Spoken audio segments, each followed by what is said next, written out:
ਵਾਲੇਕੁਮ ਜੀ। Tractor point YouTube channel and Facebook page ਦੇ ਵਿੱਚ ਖੁਸ਼ ਆਮਦੀ ਜੀ ਦੋਸਤੋ। 240 ਦਾ ਆਪਾਂ ਪਹਿਲੇ ਤੁਹਾਨੂੰ ਰਿਵਿਊ ਦਿੱਤਾ ਜੀ। ਹੁਣ ਇਹਦੀ ਪਰਫਾਰਮੈਂਸ ਵੀਡੀਓ ਚੈੱਕ ਕਰੋ ਜੀ। ਤੇ 11 ਦੇ ਹਾਲ ਵਾ ਪਿੱਛੇ ਤੇ ਗੋਜਰੇ ਦੇ ਬਣੇ ਹੋਏ ਤੇ ਪੈਲੀ ਨੂੰ ਕਹਿ ਲਓ ਕਿ ਰੂਟਰ ਦੀ ਦੋਹਰ ਵੱਜੀ ਹੋਈ ਆ। ਤੇ 20-25 ਦਿਨ ਪਹਿਲੇ ਟਰੈਕਟਰ ਆਇਆ ਜੀ। ਤੇ ਇਹਦੇ ਨਾਲ ਇਹਨਾਂ ਨੇ 10 ਕਿੱਲੇ ਜਿਹੜੇ ਆ ਕਹਿ ਲਓ ਕਿ ਬਾਹਰ ਛੱਡੇ ਨੇ।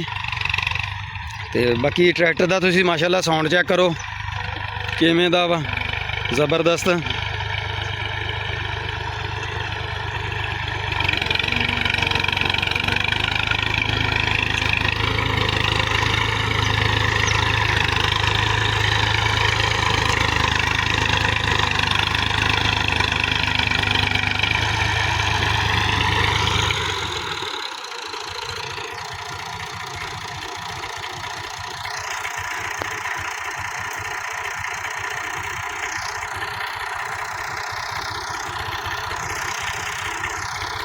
भाई साहब ने कोई लैंका में सेटमेंट कर रहा है जी।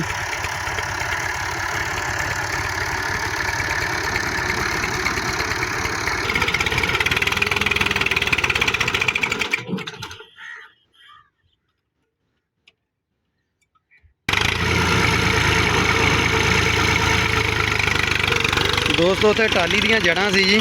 ते इस करके कह लो कि फाले जिहड़े जड़ां 'च फसदे आ ते ट्रैक्टर का पूरा जोर लग रहा वा। इस करके ट्रैक्टर बंद होया जी।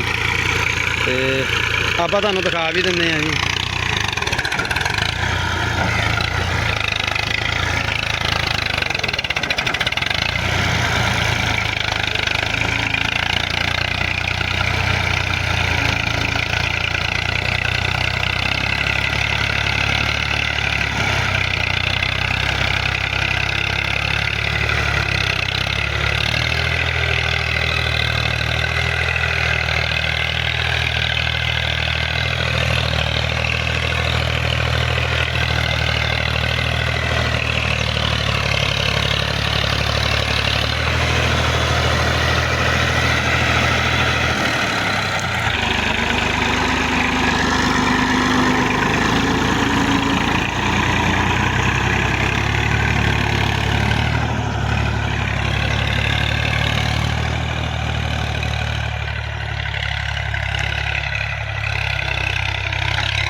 दोस्तों कमाद का बड सगा आ देख सकते हैं तुम। कमाद के मुੱਢ बाहर निकले है जी।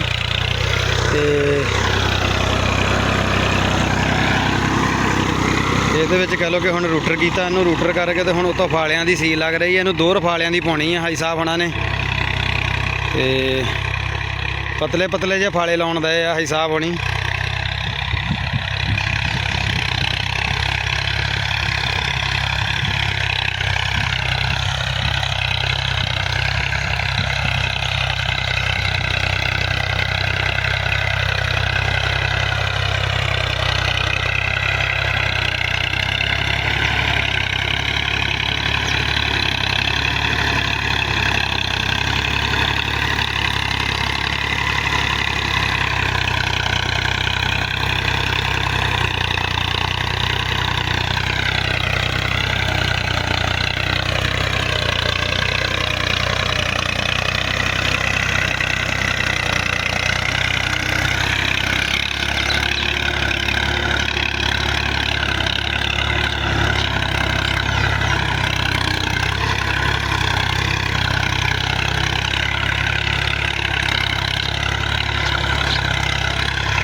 ਦੋਸਤੋ ਆਹ ਉਹ ਜੜ੍ਹਾਂ ਵਾ ਜਿੱਥੇ ਟਰੈਕਟਰ ਫਸਿਆ ਸੀਗਾ ਜੀ, ਤੇ ਇੱਥੇ ਟਾਲੀ ਦੀਆਂ ਜੜ੍ਹਾਂ ਸੀ ਜੀ, ਤੇ ਇਸ ਕਰਕੇ ਨਾ ਕਹਿ ਲਓ ਕਿ ਹਾਲੇ ਜ਼ਿਆਦਾ ਲੱਗ ਗਿਆ ਤੇ ਟਰੈਕਟਰ ਬੰਦ ਹੋ ਗਿਆ।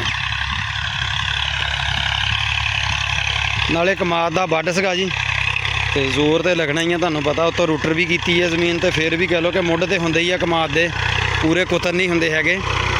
ਤੇ ਆਹ ਦੇਖ ਸਕਦੇ ਆ ਜੀ ਤੁਸੀਂ ਕਿਹੜੇ ਕਿਹੜੇ ਗੰਨਿਆਂ ਦੇ ਮੁੱਢ ਵਾ ਜੀ, ਤੇ ਇਹਨਾਂ ਹੀ ਫਿਰ ਫਾਲੇ ਫਸਣੇ ਹੀ ਆ ਜੀ। ਤੇ ਉੱਤੋਂ ਮਾਸ਼ਾਅੱਲਾ ਕਮਾਦ ਜਿਹੜਾ ਕਹਿ ਲਓ ਕਿ ਇਦਾਂ ਦਾ ਵਾ, ਇੰਨਾ ਸਖਤ ਵਾ ਜੀ ਇਹ ਕਿ ਛੱਡ ਗੱਲ ਦਿਓ। ਫਕਰੇ ਹਿੰਦ ਕਮਾਦ ਸੀਗਾ ਜੀ ਇੱਥੇ।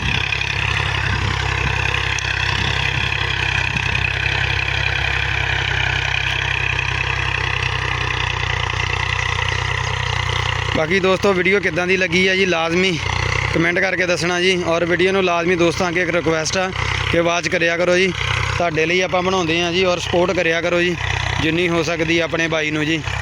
ਤੇ ਵੀਡੀਓ ਤੇ ਦੱਸਣਾ ਜੀ ਲਾਜ਼ਮੀ ਕਮੈਂਟ ਕਰਕੇ ਕਿੱਦਾਂ ਦੀ ਲੱਗੀ ਤੁਹਾਨੂੰ। ਤੇ ਬਹੁਤ ਸ਼ੁਕਰੀਆ। ਅੱਲਾ ਹਾਫਿਜ਼। Thank you for Y tractor point.